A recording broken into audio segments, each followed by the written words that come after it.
Super കൺമണി ആവേശഭരിതവും ഉത്സാഹഭരിതവുമായ fashion design ബിരുദധാരികളായ കൺമണിയുടെ ജീവിതത്തെ പിന്തുടരുന്നു. ലളിതവും എന്നാൽ അതിമോഹവുമാണ് അവരുടെ സ്വപ്നം.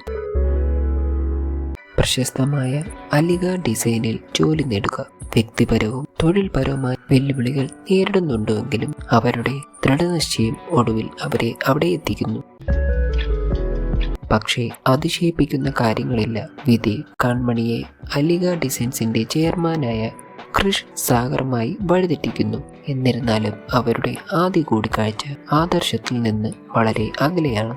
ഒരു വഞ്ചനയായി അദ്ദേഹത്തെ തെറ്റിദ്ധരിച്ച് കൺമണി കൃഷിയുമായി തെറ്റായ കാൽവയ്പിൽ തുടങ്ങുന്നു.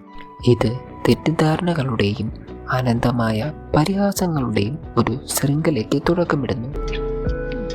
അവരുടെ ടോം ആൻഡ്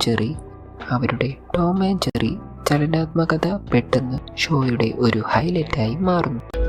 വരുണുമായി കൺമണി വിവാഹ നിശ്ചയം നടത്താൻ പോകുമ്പോൾ മറ്റൊരു അപ്രതീക്ഷ ട്വിസ്റ്റ് സംഭവിക്കുന്നു. അപ്രതീക്ഷ സാഹചര്യത്തിൽ ക്രിഷ് കൺമണിയുടെ കഴുത്തിൽ താലി കെട്ടി. ക്രിഷ് അതിനെ ഒരു ഔപചാരികമായി കാണുമ്പോൾ കൺമണി അതിനെ ഗൗരവമായി കാണുന്നു. ഈ സംഭവം അവരുടെ ബന്ധത്തിൽ ഒരു നിർണായക മാറ്റത്തിന് കാരണമാകുന്നു.